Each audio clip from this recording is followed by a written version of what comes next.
Their lead story is a tricky one to discuss because it's a nasty visual for anyone who's seen this. And it comes out of an OVW event in Louisville last night, where a referee named Dallas Edwards suffered in a medical emergency in the ring after what looked very much like a planned ref bump went very badly wrong. During a four corners of chaos match, one of the wrestlers, Tony Evans, pushed the ref, Dallas Edwards, directly into the path of a top rope move from another competitor called Brendan Balling. This was sort of a phenomenal forearm that the ref took. It looked as though, of course, some of this is guesswork. The ref was supposed to go down and probably roll out of the ring in a typical ref bump. Instead, he went down very, very hard and was basically motionless for 10, he was not, 15 seconds. I wouldn't say he was motionless. He was convulsing and it was having a seizure, but he was not in control. At the beginning, he didn't move at all. I mean, right. I don't know if you have you seen this way. I have. Yes, you're right. And then it looked as though he was beginning to try to stir, as though he was trying to sort of sit up a little.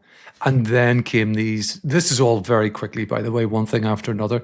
Then came these sort of what looked like a seizure, where his motions are very clearly out of his control. Meanwhile, the match is just continuing. And this is the controversy really around this. The other wrestlers either don't seem to notice what's going on, or thought he was selling. Don't know what to do, think he's selling. One of them actually drags him out of the way mid-convulsion. Now, that one was a bit hard to take for me as something that, you know, he couldn't tell what was happening. Mm-hmm. But I have watched it a couple of times. I don't particularly recommend this. This was just for reporting purposes, really, because it's not a nice thing to see. The guy is clearly out of control. The commentary team are saying, you know, our referee is in some trouble here. I did notice, however, that the other wrestlers they seemed much more concentrating on the match and what they ought to be doing next. Mm-hmm. It looked to me that at least two of them didn't even really notice what was happening here. So I don't know how much blame to apportion to the other performers. It's difficult to say. I think in some of the notes I've made about this is, you know, really where there's an emergency like this during a match, it's usually the referee, and, you know, those of us who are sort of long in the tooth wrestling fans know this, that it's the referee's, one of his roles or her roles is really to call off the match, call for medical help, communicate to the back, these sorts of things. And so when it's the referee that takes, you know, that's in trouble, who takes charge? And eventually it seemed to be just somebody from the back, you know, came out. The commentary went quite silent as well. So perhaps it was somebody anyway, who was difficult to. We're not familiar with OVW, who these talents are, to be fair. Went into the ring, the camera panned away, and eventually I think they just, you know, they called off the match and it went off. Now, just to keep up with the latest on this, Dallas's girlfriend earlier today put out a statement saying, "Please keep Dallas in your thoughts as your day begins. I'm not going to provide much more information at this time, except to the parties who already know. But last night resulted in a brain injury that is being monitored and will continue to be monitored by doctors. Seeing all the support you guys have already given is amazing, and I didn't want to leave everyone without some kind of update." Then later today, there was a statement from OVW itself, and it said that last night during Rise, referee Dallas Edwards, a member of our OVW family, experienced a medical emergency during the broadcast. OVW takes the health and well-being of all our performers extremely seriously, and as a company, we are all distraught to see an injury to one of our own. Dallas is alert and doing much better. We ask everyone to keep him in your thoughts and prayers and respect his and his family's privacy at this time. We will provide an update as soon as it's available, but in the meantime, we wish Dallas a speedy recovery and we can't wait until he's back with our OVW family very soon. So that is what we've heard from the company and from the talent's girlfriend. But yeah, there might be more attached to it. Somebody in the chat is saying the ref himself has posted. So we are perhaps going to. I'll dig that up in the background if that's the case.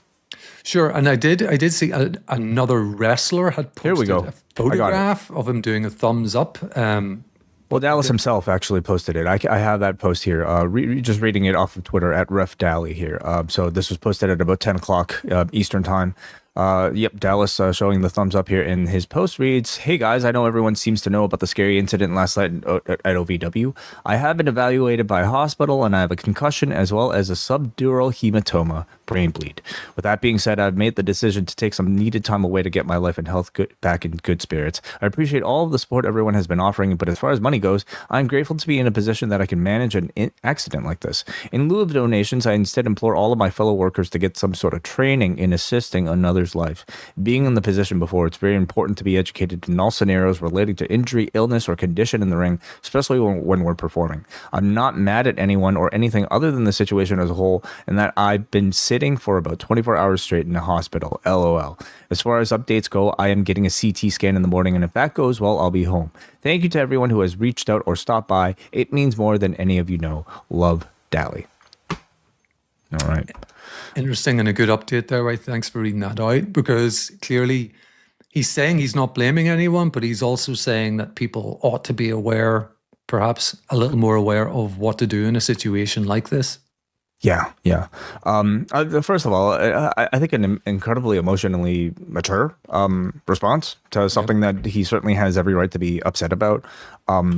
This is one of those situations that I think is really strange about professional wrestling. You know, an art form that requires people to actively act hurt, and part of acting hurt will conceal actual injury.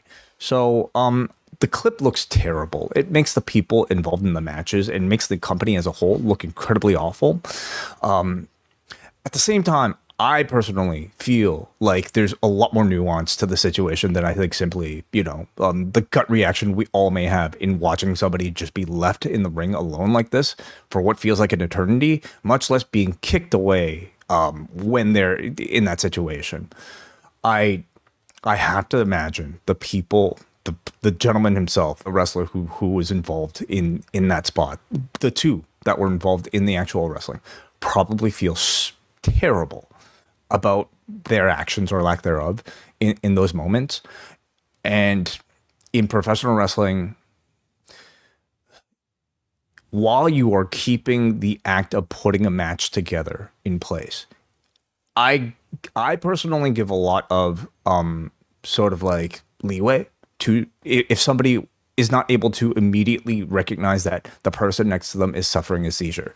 Now, that should not be the case. Everybody who is involved in wrestling, you can argue, might will benefit from being able to recognize what looks like selling versus what looks like a seizure. Of course, that doesn't help when you have guys that are acting like a Devon Dudley, who are famous for selling like they're having a seizure. So again, this is to say pro wrestling is really weird. And these sort of situations will occasionally come up that just make the whole thing that much more complicated. That does not mean we can't take steps towards somehow recognizing when this might be legitimate versus when it just might be selling. And that seems to be what Dallas here, Dallas Edwards is suggesting. Again, he's taken a very mature stance in being upset at the situation itself and not necessarily any single performer, but at the same time advocating for more knowledge of being able to recognize when somebody might be legitimately injured versus selling. But even then, I recognize that could be somewhat difficult to do. That's also not to take blame away from OVW here, who I think probably could have taken action a lot quicker. Anyway, from the thoughts? Bump to interjection from outside is about 1 minute or so. Yeah. It feels like an eternity when you're watching it, and particularly when you go on to social media, you see the clip. The clip is probably framed by a comment that says, look at these assholes or something like that. Mm. So you go into something like this thinking this is incredibly, amateurish or bad. I take your point, Way, that as I mentioned earlier on, it's not completely obvious to me that the wrestlers recognize what's happening. Yeah. It's obvious to us because going into watching the clip, you know what you're going to see. Mm-hmm. It's already framed for you. So yes, I'm slightly hesitant to throw blame around.